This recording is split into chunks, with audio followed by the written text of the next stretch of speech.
Next topic is periodic trends in the properties of the elements, right बेटा। तो periodic trends की अगर हम बात करें, मानी अगर हम उनका एलिमेंट्स का एटॉमिक नंबर चेंज करते जाते हैं, बढ़ाते जाते हैं, सो एक रेगुलर गैप के बाद ना वापस से हमें सिमिलर प्रॉपर्टीज़ मिलती हैं, वो पीरियोडिसिटी है। ऑलरेडी हमने डिस्कस भी किया है। ऐसा होता क्यों है कि अगर हम बात करें पीरियोडिसिटी क्यों आती है, पीरियोडिसिटी इसलिए आती है कि पीरियोडिसिटी या तो रेगुलर एक चेंज हो इलेक्ट्रॉनिक कॉन्फ़िगरेशन में, या सिमिलर इलेक्ट्रॉनिक कॉन्फ़िगरेशन हो, तो हमेशा पीरियोडिसिटी होगी, ठीक है। सो नेक्स्ट अपना टॉपिक है पीरियोडिसिटी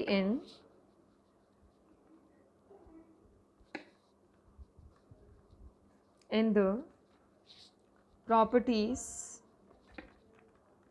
ऑफ द एलिमेंट्स, और periodic trends in the properties of the elements. तो ये पीरियोडिसिटी का मतलब हुआ कि हम अलोंग द पीरियड अगर जाते हैं, this is a period, so if you move along a period, अगर एक एलिमेंट्स में हम अलोंग द पीरियड चलते हैं पीरियोडिक टेबल में, so there is a regular change in the properties,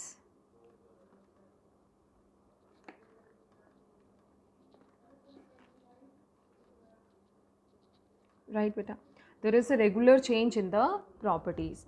अगर हम अलोंग द ग्रुप जाते हैं,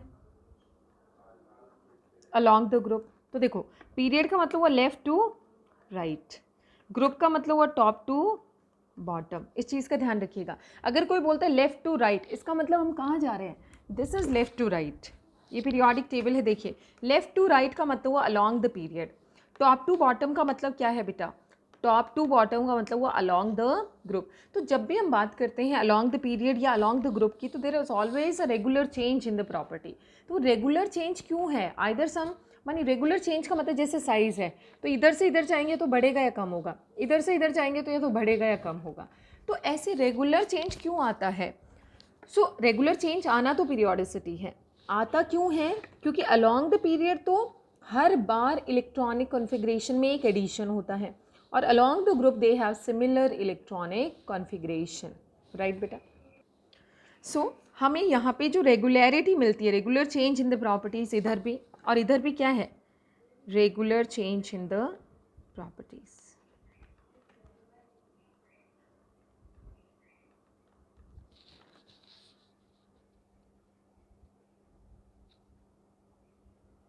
ठीक है, बल्कि इधर तो चेंज की बजाय they have similar properties, in fact they have similar properties, ठीक है।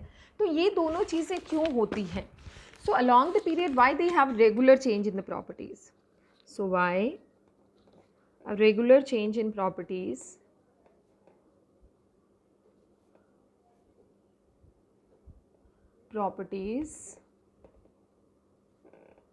is observed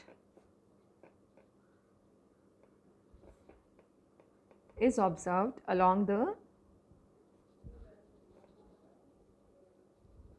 period। क्यों ऑब्जर्व करते हैं along the period regular change, तो इसका आंसर क्या हो जाता है, ये हो गया क्वेश्चन। आंसर क्या बनेगा बेटा, because there is a regular change in the electronic configuration of the elements. Elements के इलेक्ट्रॉनिक कॉन्फ़िगरेशन में एक रेगुलर चेंज है। Second question, why along a group elements have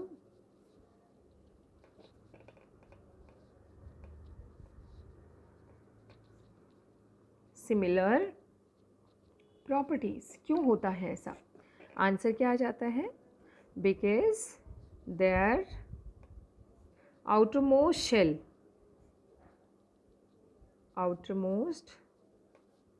shell electronic configuration is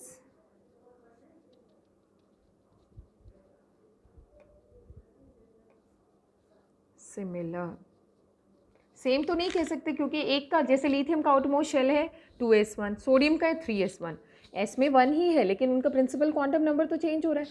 so we can write that the outmost shell have similar electronic configuration.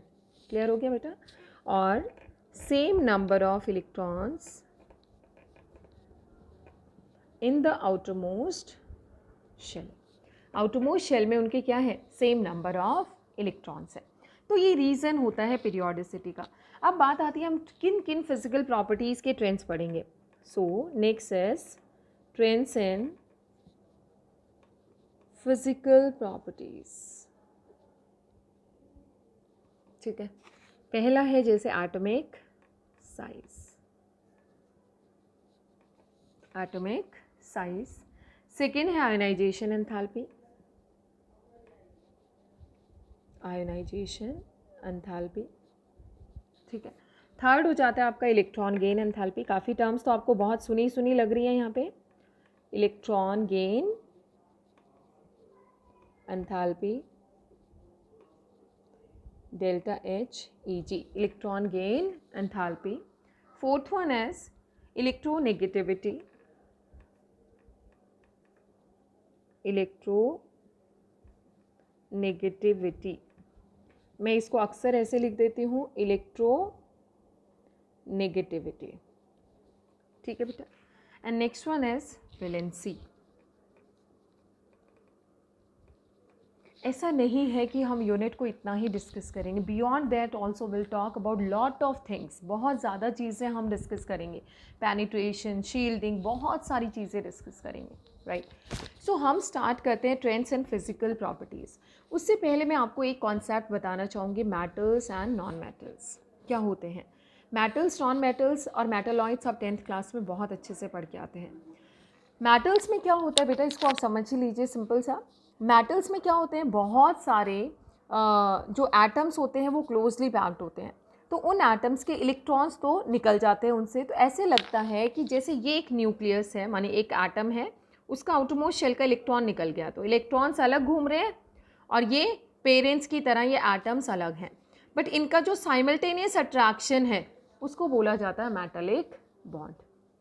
उसको क्या बोला जाता है बेटा, मेटालिक बॉन्ड। तो ऐसे लगता है जैसे ये जो कैटायंस बचे हैं ना इलेक्ट्रॉन निकलने के बाद, इनको बोला जाएगा kernels. As if kernels are present in a sea of electron, जैसे इलेक्ट्रॉन्स का तो मेला सा लगा हुआ है, समुद्र है इलेक्ट्रॉन्स का, और उसके अंदर ये जो आपके आयंस बचे हैं, कैटायंस बचे हैं, they are like their parents. मेले में कभी आप गए हैं तो आप देखते हो बच्चे घूम रहे होते हैं, खेल रहे होते हैं, पेरेंट्स उनकी रखवाली कर रहे होते हैं। तो पेरेंट्स आर लाइक कैटायंस और जो बच्चे हैं वो इलेक्ट्रॉन्स की तरह हैं। तो सी ऑफ इलेक्ट्रॉन्स में बच्चों के उस मेले में पेरेंट्स रहते हैं।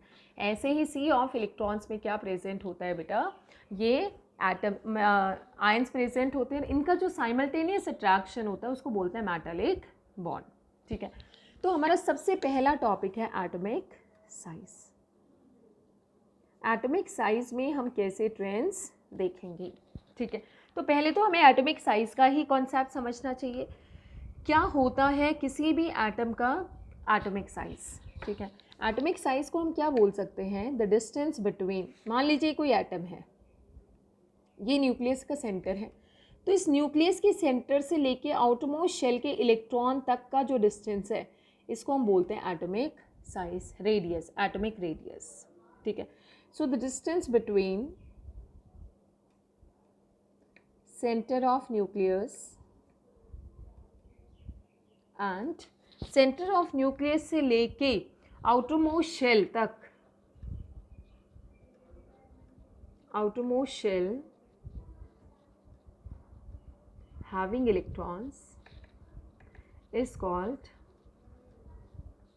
एटॉमिक रेडियस और एटॉमिक साइज। बट क्या ये उतना ईजी है जितना हम सोच रहे हैं? क्या उतना ईजी होगा किसी भी एटम की बाउंड्री बताना कि यहाँ तक इलेक्ट्रॉन मिलेगा तो वहाँ तक का हम साइज निकाल लें? Practically this is not possible. So this way this is not possible to determine the size of the atom. तो अगर हम देखें प्रैक्टिकली तो ये पॉसिबल नहीं है, so it is difficult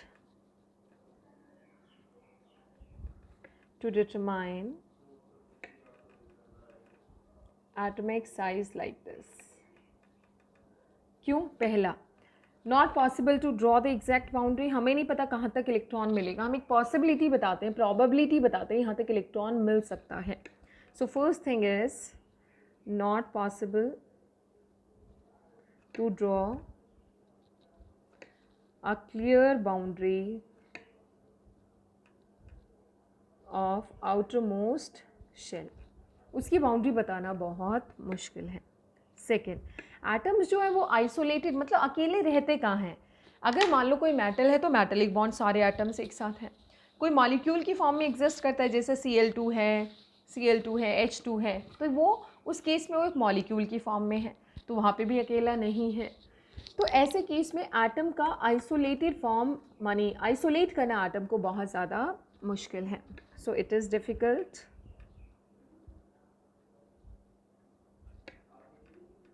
to isolate an atom. Third point क्या हो जाएगा, इसको डिफ़िकल्ट है आइसोलेट करना एटम को।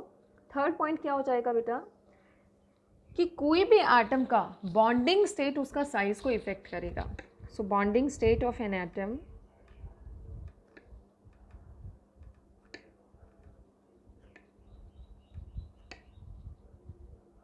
Determine its size. Bonding state atom का क्या करेगा, उसकी साइज को डिटरमाइन करेगा। जैसे कोई सिंगली बॉन्डेड है, कोई डबली बॉन्डेड है, तो उस हिसाब से उसका साइज चेंज हो जाएगा। ठीक है बेटा। सो बहुत सारी डिफ़िकल्टीज है एटम का साइज़ डिटरमाइन करने के लिए। तो हम क्या करते हैं, एटॉमिक साइज़ को 3 कैटेगरीज में डिवाइड करते हैं, मतलब 3 तरीके से मेज़र करते हैं। नेचर ऑफ बॉन्डिंग पे डिपेंड करता है। सो एटॉमिक साइज जो रहेगा can be divided into 3 categories based on their bonding state। वो किस तरीके से बॉन्डिंग प्रेजेंट होती है उनके अंदर, उसी हिसाब से उसका एटॉमिक साइज डिसाइड हो जाएगा। तो पहला है बेटा इसमें कोवेलेंट रेडियस। अगर एक एटम का निकालना है तो रेडियस, और 2 का या 2 से ज़्यादा निकालना है तो क्या बन जाता है वो, रेडियाई। सो कोवेलेंट रेडियाई। सेकेंड हो गया वैन डर वाल,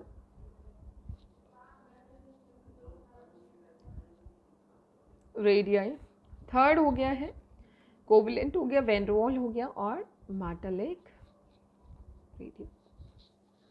ठीक है, बड़े सिंपल तरीके से आपको बताती हूँ। कोवेलेंट का मतलब क्या है, वैन डर वाल का मतलब क्या है। जैसे हम एक एग्जाम्पल लेते हैं, पहले हम कोवेलेंट को डिस्कस करते हैं, सेपरेटली डिस्कस करते हैं तीनों को। पहला केस लेते हैं हम कोवेलेंट रेडियाई। क्या होता है, जैसे आप एक मॉलिक्यूल ले लीजिए बेटा H2। अब हमें हाइड्रोजन का कोवेलेंट रेडियाई, हमें पता है हाइड्रोजन में हाइड्रोजन बॉन्डेड है कोवेलेंटली हाइड्रोजन से। सो ये जो बॉन्ड है ये कैसा है, कोवेलेंट बॉन्ड है। इस कॉन्सेप्ट को समझो पहले, कैसे कोवेलेंट रेडियाई डिटरमाइन करते हैं। जब हाइड्रोजन के ऑर्बिटल्स की ओवरलैपिंग होती है, तो इसी तरीके से ओवरलैपिंग होती है और ये बन जाता है हाइड्रोजन का मॉलिक्यूल। अब ये इस वाले हाइड्रोजन का न्यूक्लियस है, तो ये इस वाले हाइड्रोजन का न्यूक्लियस है।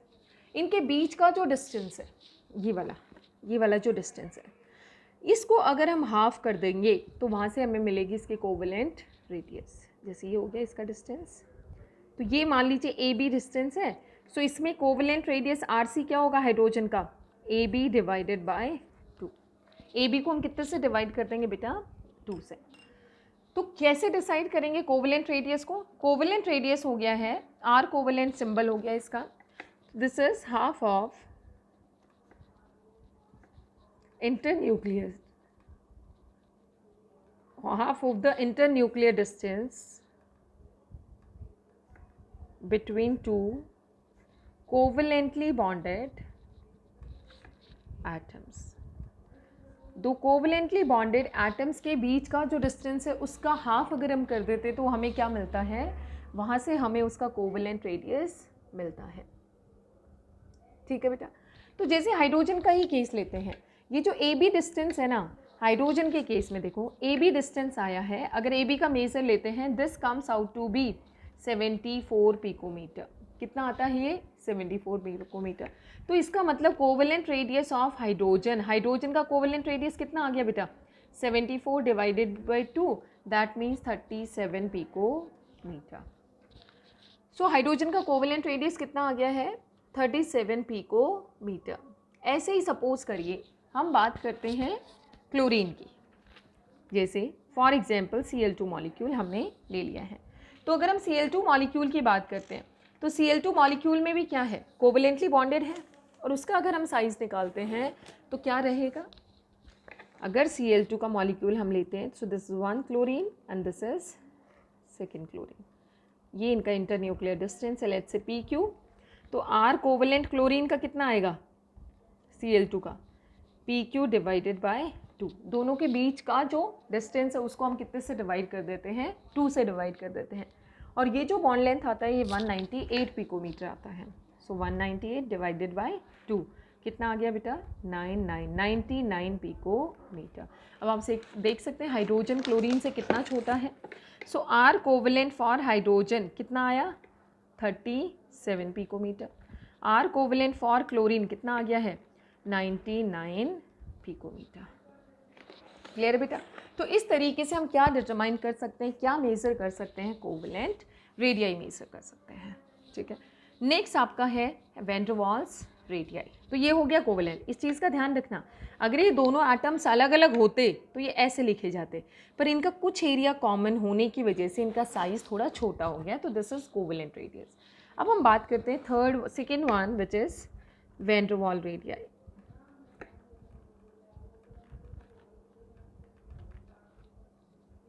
देखिए वैन डर वाल रेडियाई क्या होता है पहले समझ लीजिए। जैसे अगर मान लो आपने एक मॉलिक्यूलर सॉलिड लिया है क्लोरीन का, ठीक है, नेक्स्ट पेज से स्टार्ट करते हैं। Let's say you are having a molecular solid of chlorine, ठीक है बेटा,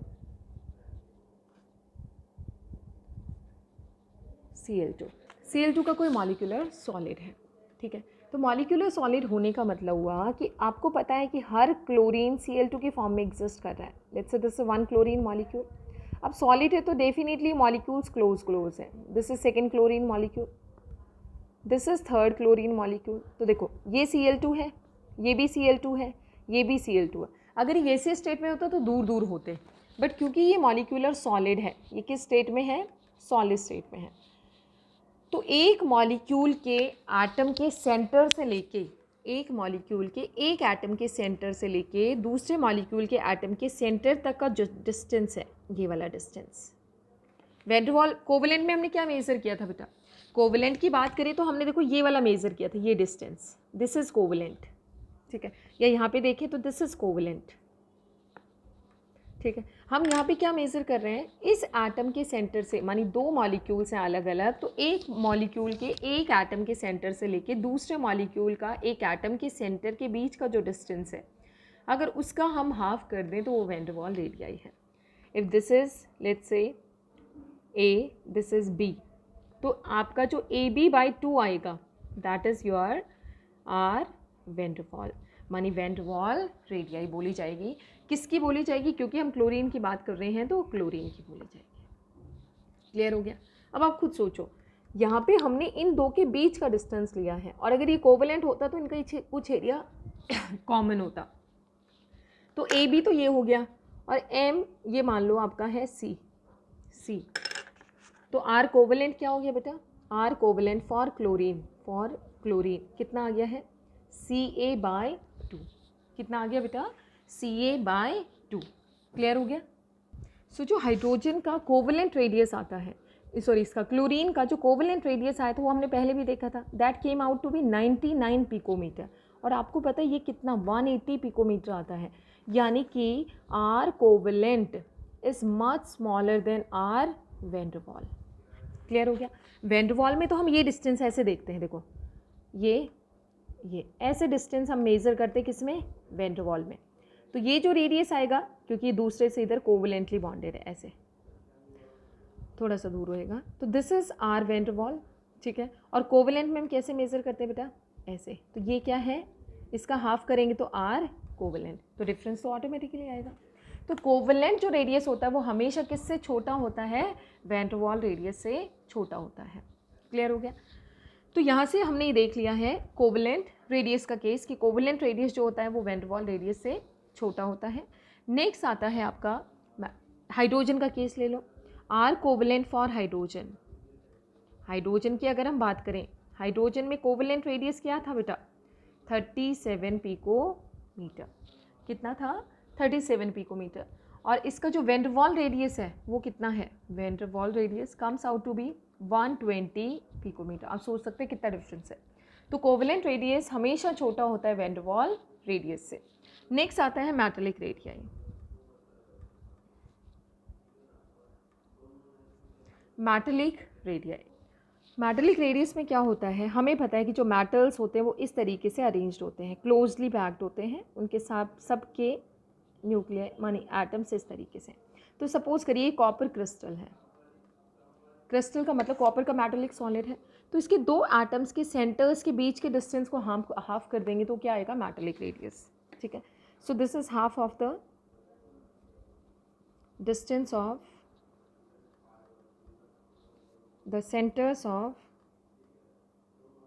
of two atoms of a metal in a crystalline solid। एक क्रिस्टलाइन सॉलिड के अंदर दो एटम्स के बीच का, let's say this is A B, तो AB/2 जो रहेगा that is R metallic for copper.